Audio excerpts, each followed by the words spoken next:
Hello guys, today we will talk about how to fix or how to solve the problem of a resolution on the application of Messenger. You will go to settings. Here you will go to apps, default apps, app settings. Then you will click in this window of Messenger and you will enter.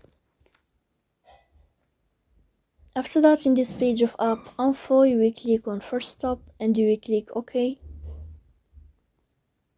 Here you will enter to the window of storage. Then you will click on clear cache. But pay attention, don't click clear data because that can delete your account.